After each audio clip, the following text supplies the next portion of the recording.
Hi guys, welcome back to my channel. ఈరోజు మనం సీకూర పచ్చడి చేసుకుందాం. ఇది చూడడానికి చింత చిగురులాగే ఉంటుంది, కానీ మనం చింత చిగురు నలిపినట్టుగా ఆకులు నలపకూడదు. ఇలా కాడలను పట్టుకొని ఆకులన్నీ తుంచుకోవాలి. ఇందులో చిన్న చిన్న ముళ్ళలో ఉంటాయి, సో అందుకని జాగ్రత్తగా ఆకులన్నీ తుంచుకున్నాక ఒక జల్లెడలో వేసుకొని శుభ్రంగా వాష్ చేసుకుందాం. మనం పచ్చడి కోసం 2 స్పూన్లు ధనియాలు, జీలకర్ర, వెల్లుల్లి అలాగే ఎండుమిర్చి తీసుకున్నాం. ఇప్పుడు ఒక కడాయి పెట్టుకొని అందులోని ఒక 5 టేబుల్ స్పూన్ల వరకు గాను నూనె యాడ్ చేసుకుంటున్నాం. ఇందులో మనం ధనియాలు, జీలకర్ర యాడ్ చేసుకొని కొంచెం ఫ్రై అయినాక వెల్లుల్లి కూడా యాడ్ చేసుకుందాం. ఇవన్నీ బాగా వేపుకున్నాక వెల్లుల్లి మంచి గోల్డెన్ బ్రౌన్ కలర్ రావాలి. ఇప్పుడు ఒక రవ్వ కరివేపాకు అలాగే ఎండుమిర్చి కూడా వేసుకుందాం. ఇవన్నీ కూడా మంచిగా వేగి మంచి అరోమా రావాలి, మనకి మంచి స్మెల్ వస్తాయి వేగినాక.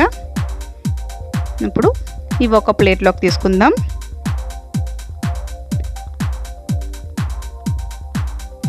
నెక్స్ట్ మనం ముందుగా కడిగి పక్కన పెట్టుకున్న సీకూరను కూడా యాడ్ చేసుకొని ఫ్రై చేసుకుందాం. 2 నిమిషాల్లో మగ్గిపోతుంది ఈ సీకూర. దీని టేస్ట్ కొంచెం గోంగూరలాగా అనిపిస్తుంది, పుల్లగా ఉంటుంది ఈ కూర.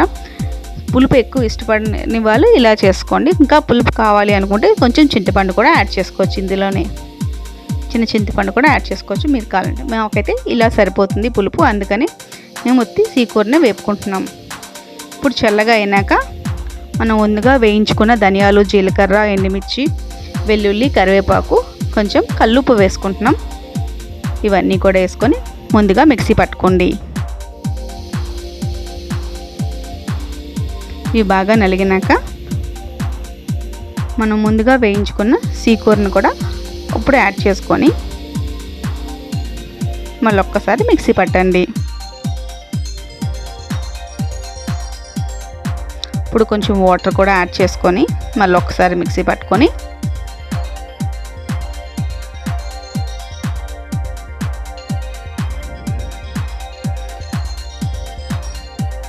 ఇలా టెక్స్చర్ వచ్చిన వరకు మనం మిక్సీ పట్టుకోండి. ఇప్పుడు తాలింపు కోసం తీసుకెళ్దాం. తాలింపు వేసుకుందాం.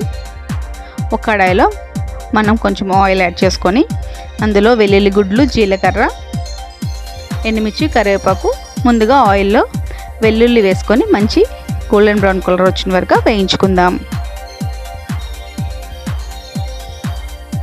వెల్లుల్లి బాగా వేగినాక జీలకర్ర అలాగే ఎండుమిర్చిని కూడా యాడ్ చేసుకొని ఫ్రై చేసుకోండి. ఇప్పుడు కరివేపాకును కూడా యాడ్ చేసుకొని ఒక్కసారి ఫ్రై చేసుకుందాం. ఇప్పుడు కొంచెం ఇంగువ కూడా యాడ్ చేసుకుందాం.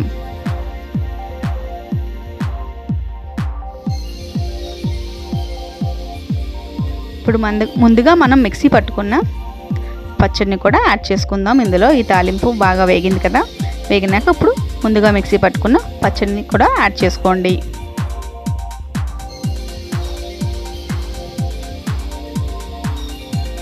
ఒకసారి మిక్స్ చేసుకొని ఆ పచ్చడి గిన్నెలో కొంచెం ఒక 1/2 కప్ వరకు వాటర్ యాడ్ చేసుకొని ఆ వాటర్ని కూడా ఇందులో యాడ్ చేయండి.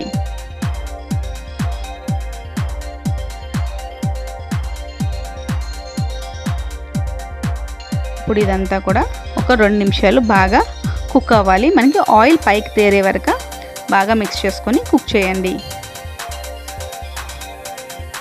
మనకి ఆయిల్ బాగా పైకి తేరితే పచ్చడి నిలువ ఉంటుంది.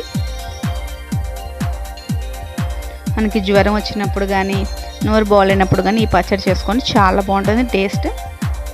సరే, మనకి ఆయిల్ బాగా పైకి తేలింది కదా, ఇప్పుడు మనం సర్వ్ చేసుకోవడమే.